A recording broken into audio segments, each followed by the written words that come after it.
दक्षिण भारत में समुद्री तट वाले हिस्से इन दिनों चक्रवाती तूफान मेंडुस से प्रभावित हैं।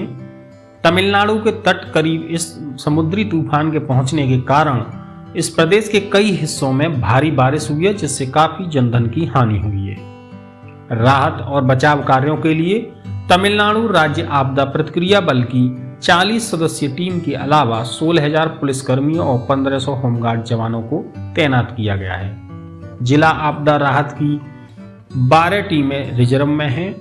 वहीं 9 दिसंबर की रात और 10 दिसंबर की अलसुबह मेंडूस उत्तरी तमिलनाडु और दक्षिणी आंध्र प्रदेश के बीच की तटीय क्षेत्र से होकर गुजरा। चक्रवाती तूफान के कारण राज्य के कई क्षेत्रों में भारी वर्षा हुई है। नुंगम बक्कम में रिकॉर्ड बारिश हुई, जबकि चेंगल लपेट और नागापट्टिनम समेत अन्य तटीय इलाकों में भी खूब बारिश हुई है। अब बात करें कि ये इस तूफान को मेंडुस नाम किसने दिया और इसकी प्रक्रिया क्या है और क्यों इन तूफानों के नाम रखे जाते हैं और इस तूफान से क्या आशंका रहेगी, तो मैं सुनील चौधरी आज आपको इस चर्चा में बात करूंगा मेंडुस तूफान और उससे जुड़ी महत्वपूर्ण बातों का। अब चक्रवात यानी समुद्री तूफान जब कम दबाव गर्म पानी के ऊपर मंडराता है तो चक्रवात बनता है। सामान्य तूफान की तुलना में चक्रवाती तूफान ज्यादा खतरनाक होते हैं। इस दौरान बहुत भारी बारिश होती है और बहुत तेज हवाएं चलती हैं। चक्रवाती तूफान की तीव्रता बहुत ज्यादा होती है और इसी कारण जान माल के नुकसान का काफी डर भी रहता है। अब हालिया जो चक्रवाती तूफान मेंडुस की बात करें तो इसका जो नाम था वो मेंडुस नाम संयुक्त अरब अमीरात ने दिया और मेंडुस जो है एक अरबी भाषा का शब्द है जिसका अर्थ है खजाने की पेटी यानी बॉक्स।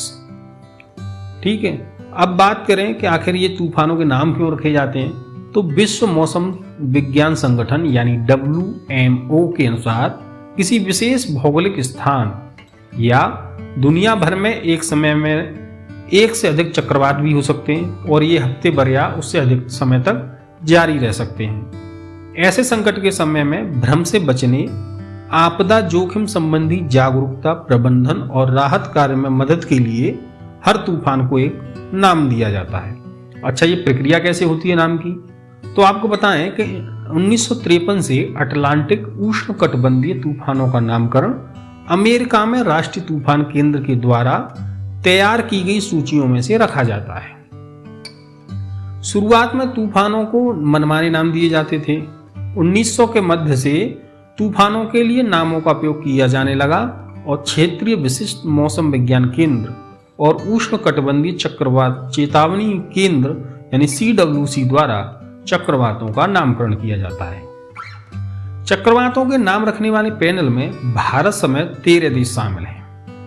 इनमें संयुक्त अमीरात भी इन 13 देशों में शामिल है जिसने मेंडुस तूफान को नाम दिया है। अन्य देशों में जो 13 देश हैं उनमें Pakistan, Bangladesh, Maldives, Qatar, Sri Lanka, Thailand, Saudi Arabia, Yemen, Oman, Myanmar और ईरान है। अब बात करें कि WMO की जो गाइडलाइंस है वो क्या है। उन्होंने ये कहा है कि अगर कोई तूफानी चक्रवात ज्यादा घातक हो और उससे कई लोगों की जान गई हो तो उस नाम को हटा दिया जाता है। तूफान का वो नाम रिटायर कर दिया जाता है। उस नाम को आगे नहीं चलाया जाता और न ही अगले किसी तूफान में को वो नाम दिया जाता है। तो ये थी नामकरण की प्रक्रिया। अब बात करते हैं जो लेटेस्ट अपने मेंडुस तूफान के बारे में कि आखिर मेंडुस तूफान से कितना खतरा है और क्या इससे नुकसान की संभावना है।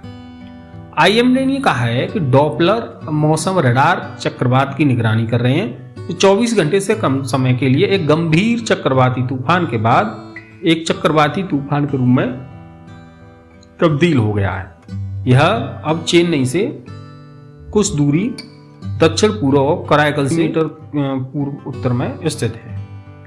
IMD का ऐसा अनुमान है कि यह आंधी यानी यह तूफान बंगाल की खाड़ी के दक्षिण पश्चिम में 80-90 किलोमीटर प्रति घंटे की रफ्तार से और उससे भी कहीं ज़्यादा यानी करीब 100 किलोमीटर प्रति घंटे की रफ्तार से चल रही है, जिससे काफ़ी जानमाल के हानि की नुकसान की आशंका है। तो दोस्तों ये थी मेंडुस तूफान और उससे जुड़ी कुछ महत्वपूर्ण बातें। उम्मीद है आपको ये वीडियो अच्छी लगी होगी, तो प्लीज वीडियो को लाइक कीजिए और चैनल को सब्सक्राइब कीजिए। धन्यवाद।